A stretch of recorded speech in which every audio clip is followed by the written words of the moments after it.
Finds inside, though, while Uruk in nature tend to be variant. So we have our cones, right, our clay cones, which decorate the exterior of the temple.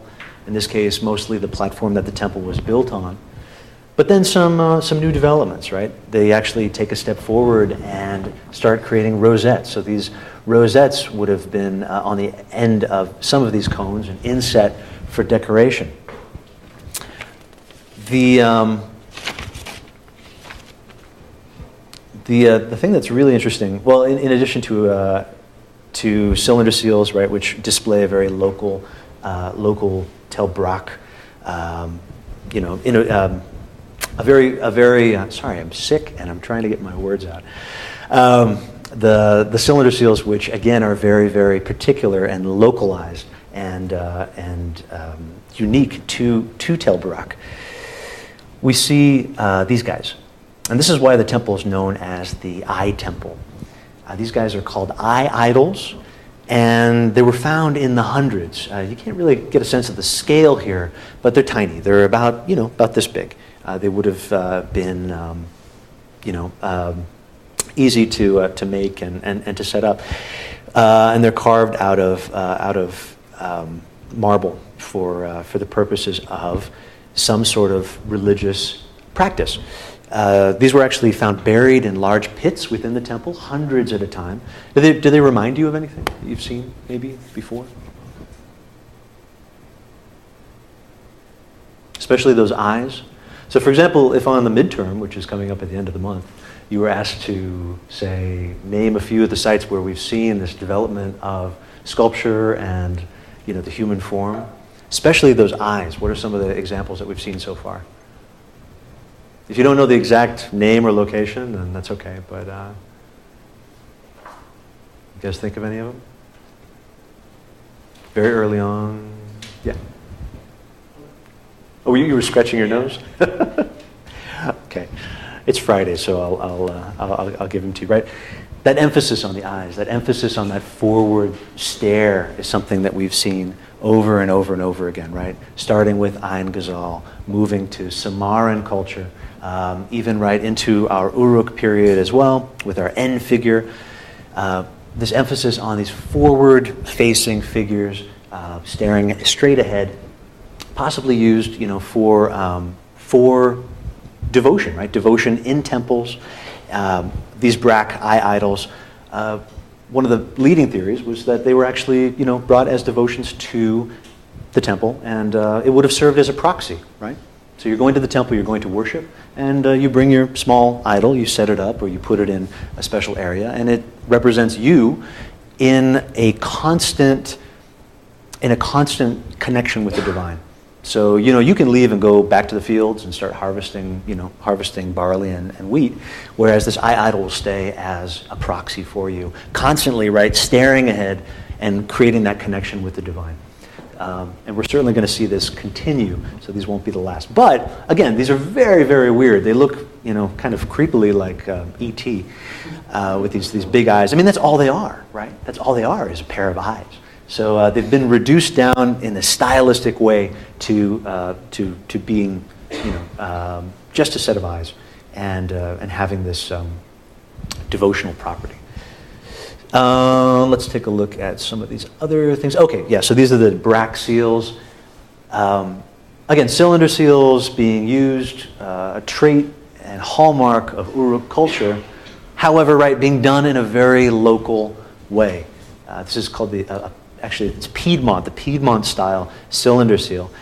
And before, right, we saw those Uruk-style cylinder seals with our nude belted hero, our N figure, those master of the animal, sort of sets. The compositions have a ground line, so all of the figures actually have something to stand on. They're sort of anchored, just like the Uruk vase, with the introduction of the ground line and registers. Very clear compositions. At Brak, not the case. there's a term, horror vacui, a fear of empty space, which is clearly going on here. Every little inch or centimeter or millimeter of this seal is being crowded with figures. Sometimes, being knocked down, attacked. This guy looks like he's actually being killed and being eaten by a vulture, which is something we will continue to see. A chariot being led here, or a wagon, actually, most likely. Actually, is a wagon at this period because we don't have horses pulling chariots. But you can see again, very, very different style, and also geometric patterns as well coming from Tel Brak during this time. Brak is interesting in the sense that, like Susa, at the end of the Uruk period, at the end of the Uruk III and beginning of the Jemmet Nasr period, it, like Susa, reverts back to a lot of the local traditions that preceded Uruk culture. So we see, again, influence, but tradition which comes back and lends itself, again, to this thought that this was an intrusive occupation, that this was a period of time in which individuals with Uruk's interests in mind were present at the site and were participating in a form of exchange. The responses to colonization, while Al-Ghazi would have us looking at this from what's called a very center-periphery theory, the idea that Uruk is a major urban center and that the periphery is being exploited and that they're being colonized, and that if they act up, they're going to be attacked. This is a very, it's a theory that comes from anthropology called center-periphery theory. And it's one that, while is very good in terms of its explanatory power, we like to think in terms of these very clear things, it doesn't leave a lot of room for agency on the ground. It doesn't leave a lot of room for individuals, even in situations of, say, colonial oppression, to really act on their own behalf. So instead of these unilinear power relations, most likely what's taking place is a much more dynamic exchange. Even if that exchange is not necessarily equal, even if Uruk does have military power, you can see in the case of Brak, you can see in the case of Susa, that people on the local level are making choices. They're choosing not just to sort of become, Uruk, to acculturate, but really what's taking place is this hybridization of practices and material culture. Any questions before we kind of move on to the next stage? We're going to keep going. Okay. Oh, sorry, one last one. Also at Brak too, sculpture in the round, but like the eye idols, not the naturalistic types of sculpture that we see at Uruk with our Warka head, but a very stylized version of it. Again, this is from the Tel Brak temple and may have been a cult statue. Again, we're not sure what purpose this head served, but you can see the connections.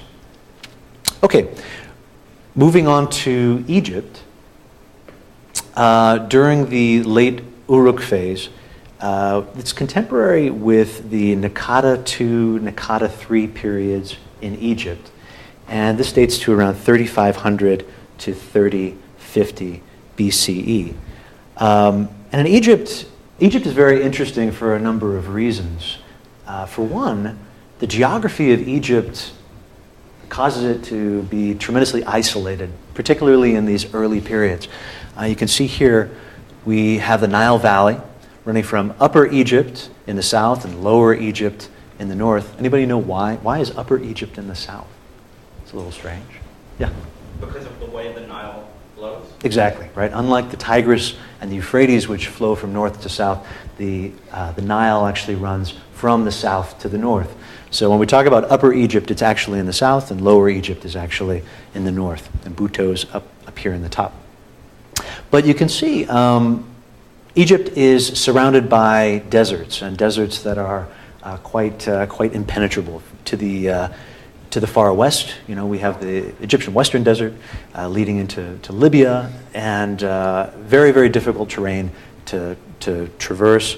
And then, of course, Sinai, which is the only land bridge to Asia, which again is desert. And at this time, the there are studies that show Sinai was a little bit more lush, it was a little bit more passable, but still a very difficult terrain to get across. And for this reason, Egyptian civilization emerges side by side with Sumerian civilization.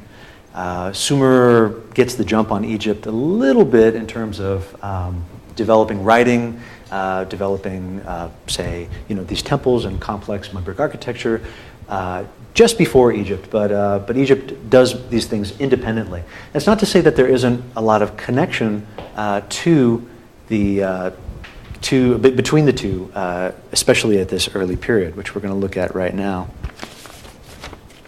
Typically, there were two pathways to get into Egypt from the east. One, right, we could come down through the Mediterranean Sea along the coastline and end up at places like Buto.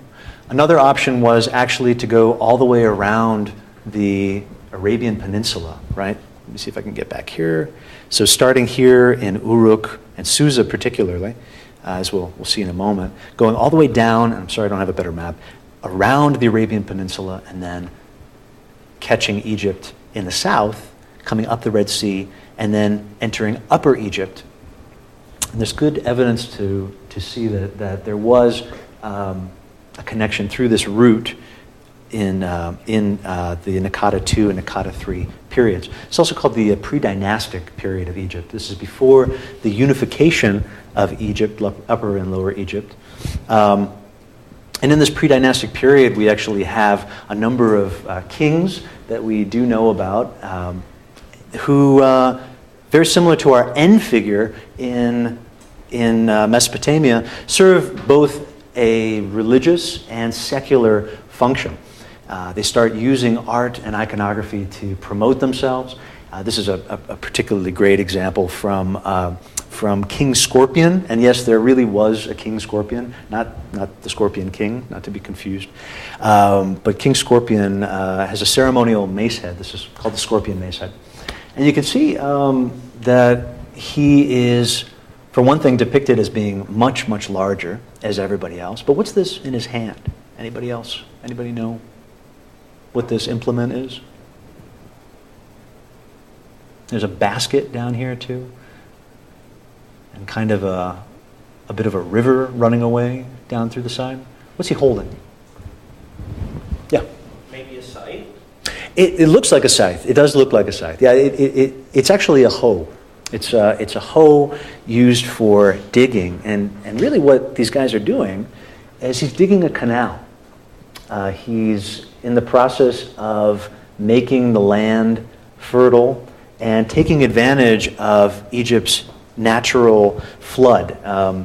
Unlike Mesopotamia, which flooded at the exact wrong time of year, in Egypt, the Nile Valley flooded from July to August every year, which was the perfect time, because it would deposit all of these alluvial silts, these silts that are great for agriculture, along the banks, and then in August it would start to recede. You could plant your crops, those crops would grow, you could harvest them, and then the cycle would start over again. So this natural cycle that Egypt was very lucky to have. That said, in order to really make the Nile Valley prosper, small canals and irrigation, like we see in Uruk as well, take hold in Egypt.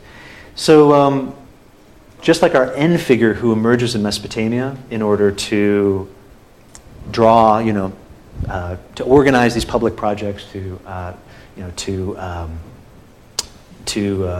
be at the head of society. Very similarly, in Egypt, it appears that we have the emergence of a leader connected to public works, at least a leader who identifies his political